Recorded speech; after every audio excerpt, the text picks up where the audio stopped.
So welcome all to join this webinar on visualization with Unreal Engine.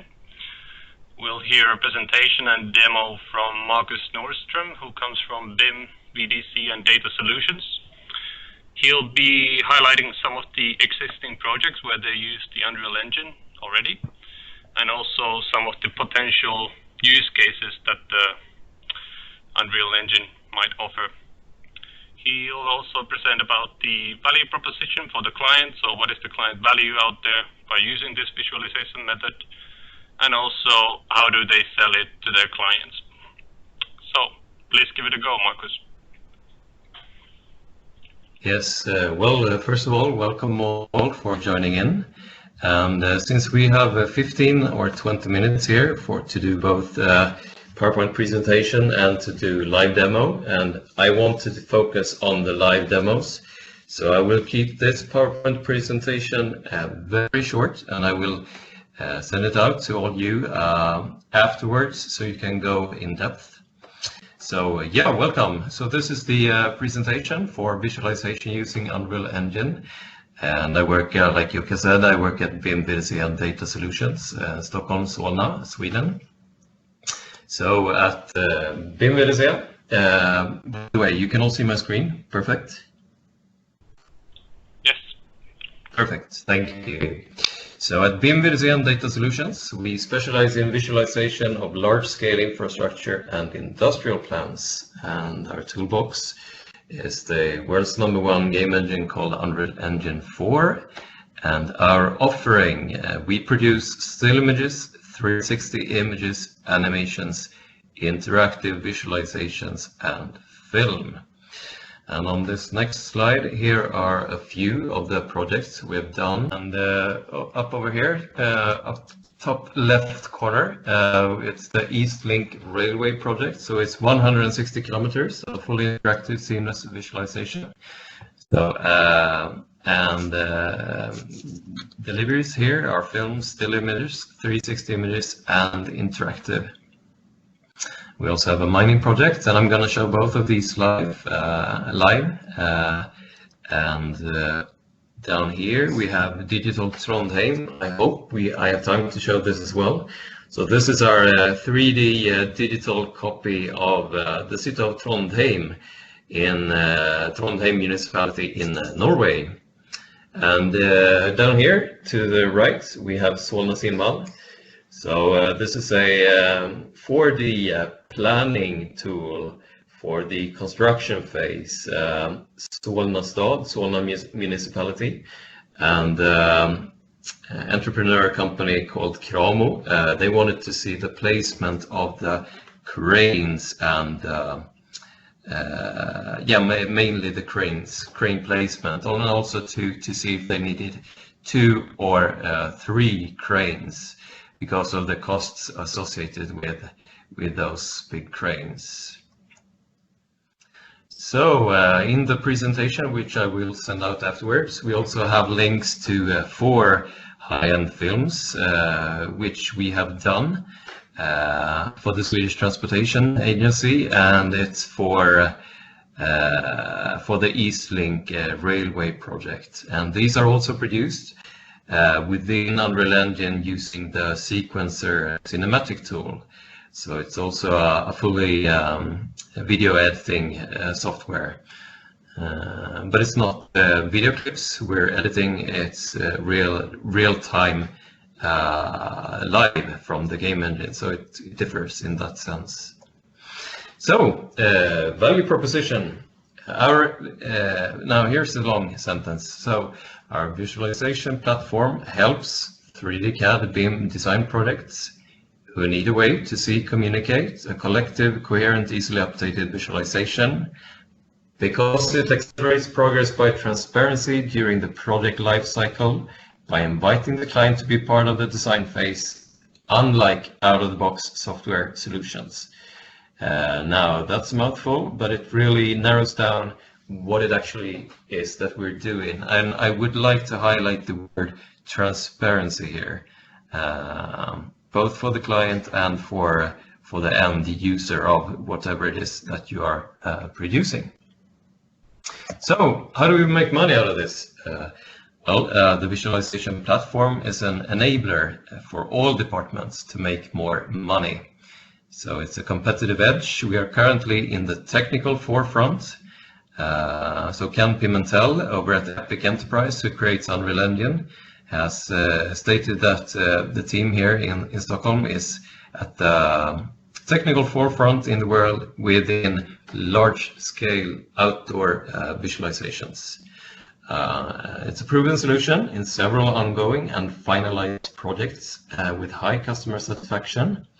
Using VR, we get more quote technical points unquote in official tenders and get more projects.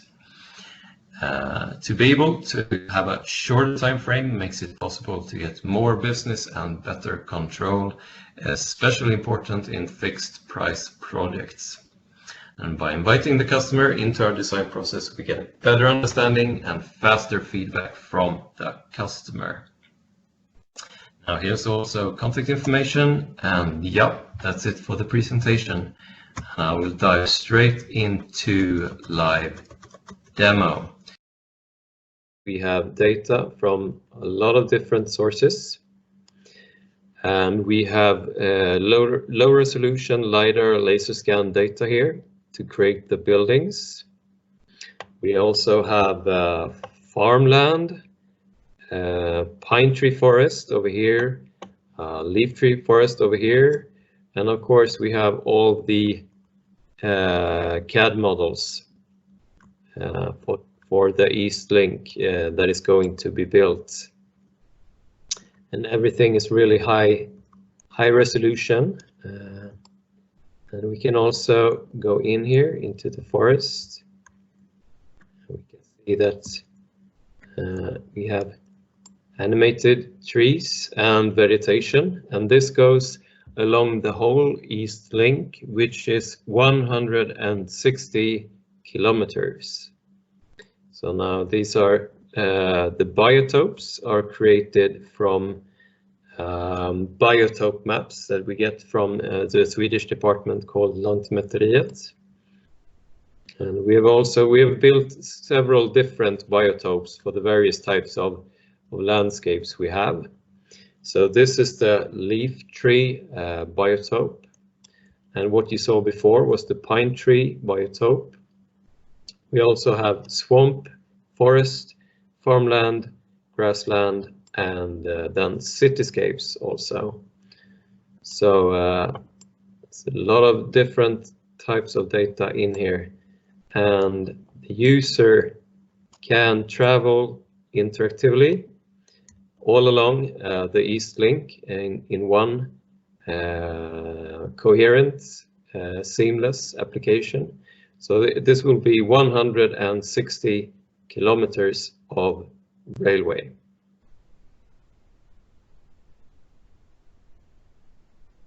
So here we have a presentation model that we've built from part of a mine up north in Sweden.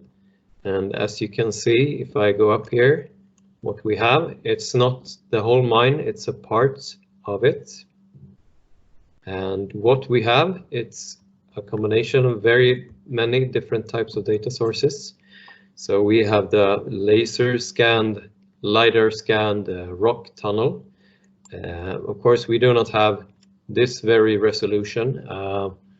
So this is a mountain material we've created to cover the walls, but it gives the sense of the correct appearance.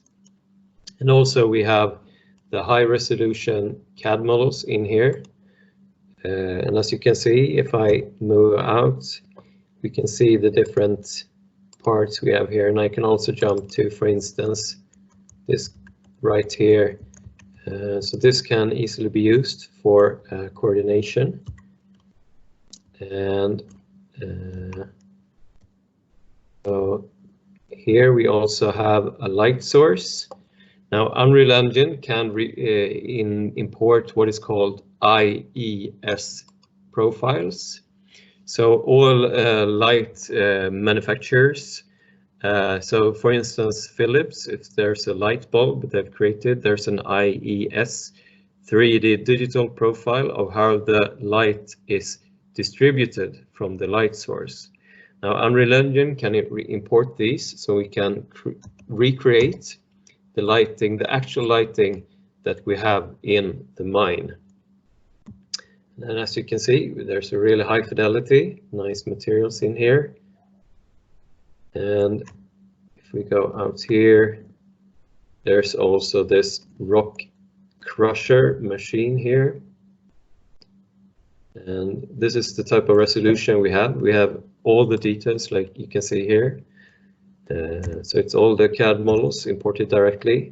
And our solution with it, together with our engine, we can import almost all CAD formats which are popular and in used on the market today. And as you can imagine, if I click here, if we have the BIM data, we can also add data like when this machine is due to when its life expectancy is ending, if you have spare parts in store or if you have to order them, if they go out, etc. So we can really use BIM data in here and put metadata in here as well to make the model more intelligent if that is what the client wants. So what we see here is a digital version of the whole city of Trondheim in Norway. And we have everything as 3D buildings in here. And it's two big data sets for the buildings.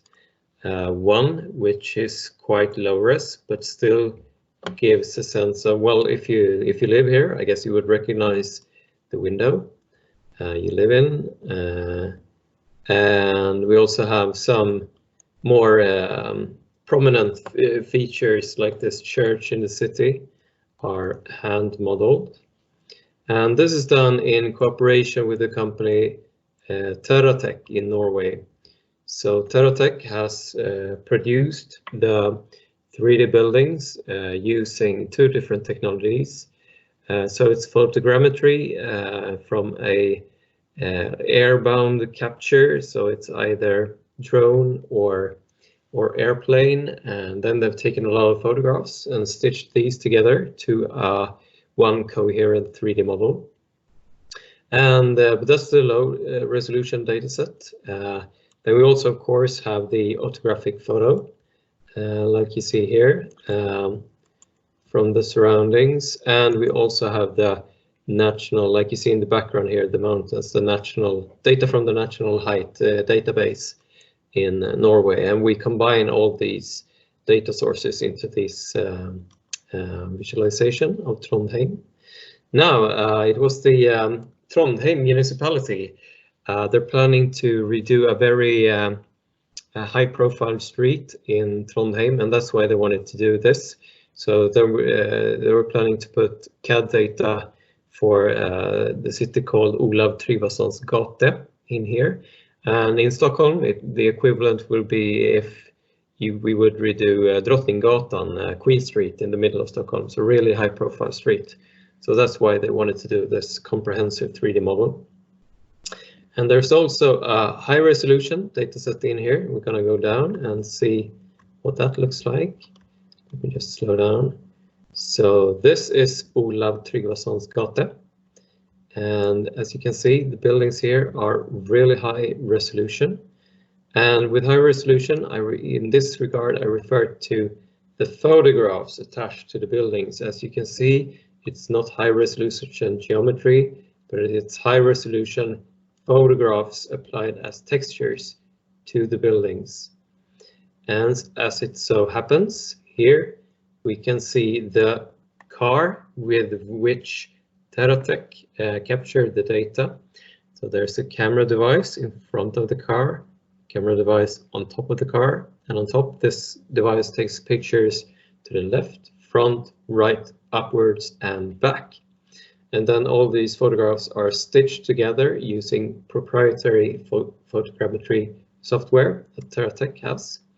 And then it was a lot of back and forth with our team to stitch together the high resolution models along Olof Tryggvason's gata with the low resolution data set. But them together, and so now we have this really high quality look over the city of Trondheim, and this can be used to further develop it into a full digital twin. If you would like to, you could visualize, for instance, carbon dioxide sources in the city, traffic solutions. We could put simulation data for traffic in here, etc., etc. I guess it could also be used for flooding simulations due to climate change, etc. So yeah, this is high-end visualization of the city. With this, I would like to say that yes, we can do large outdoor scale nature models.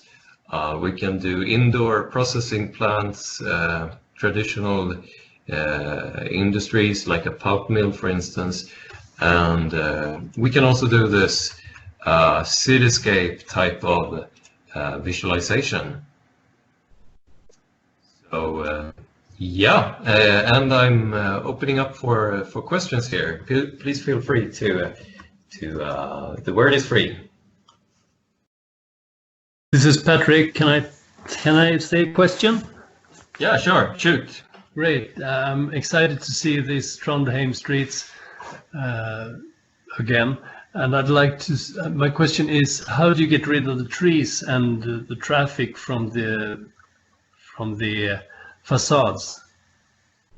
Oh yeah, that was, well, for the main parts of the city. The software does not handle that. I'm not sure how long it took for Teratech, but it was on their account. So. All right. Thank you. Yeah. Hi, I'm Thomas from Switzerland. Hello, Thomas. How long you need to create all these movies? How many hours? It's a lot of work. Yeah, well, I can, for instance, pick up. It's a bid we did for Fingrid in Finland. So it's 300 kilometers of power lines, airborne power lines, and we're gonna do a visualization there. And we said there, because in that way we can use our technologies we've developed for the EastLink project, and since the power lines are mainly going through forest, then we said 300 hours for that particular project, and it's also a fixed price, so we're really confident that it will work. We're working on that this very week. We started out. So, but that's like in that case we really know what our prerequisites are and what the input data is. And for instance, the mining project that we saw, which is a small part of the large mine, I did that in two working days, but there were unusually long working days, if I put it like that. And when you compare your solution with InfraWorks and with Twinmotion, what is the benefit of Unreal? Well, Twinmotion is built on... also implemented the Unreal engine. Yes, and the Twinmotion is an absolutely wonderful product, but it's a traditional, it's built on top of Unreal Engine, but it's a traditional point and click kind of product. So you have a wonderful interface and you can switch to winter, summer. You can even put rain in there if you have like a Revit model of a house and you want to showcase it. It works absolutely beautiful. And but you cannot do anything under the hood, so to say. So if the customer wants anything that is not within the offering by the Twinmotion product, then you can't use Twinmotion because it's a locked black box product. So that's the big difference. With Unreal Engine, if we need to, we have access to all of the tens of thousands of source code, and we can adjust it if we need to. But we've never had to do anything outside of what is delivered in the Unreal Engine toolbox because it's a wonderful game engine, and it's been developed for I think it's about 20 years. So it's an absolutely wonderful product to use. It's free to use for visualization and consulting services, and we have full access. And we also can program with a graphic node interface. So it's really handy if you know mathematics and you know 3D graphics, but you don't know programming. Then it's a really nice product to work with. And since we've worked with the EastLink project, we've worked with that since 2016, and we've really fine-tuned our processes. So I dare to say that we can handle all the popular 3D CAD formats on the market today, and we can import them into the engine and make a good, useful visualization out of it. So that is the main takeaway here, that we can handle all different kinds of data, and also GIS data and map data, etc. And so, when you compare that with InfraWorks, for a short overview of the project, with implement all this different kind of CAD files, it's not better when you use InfraWorks, then with 1 or 2 hours you have a better result. With your solution, you need a lot more time for when you start. It's correct? Yeah, but it's a completely different, like a game engine compared to. It's more complex, yeah. Yeah. Well, we have all the benefits of using a game engine because it's real and it's very interactive. Like for instance, when we do the coordination model for the EastLink project, actually for that we don't use InfraWorks, we use Bentley MicroStation. MicroStation cannot handle the amounts of data we throw at it, and it's the same with InfraWorks. And then we're only, in the case of MicroStation, we're only talking about the CAD models for the railway. So in this type of interactivity, you can't get from InfraWorks. And also, I would like to point out and I encourage you all to look at the films we have created using Unreal Engine. So they could easily have done.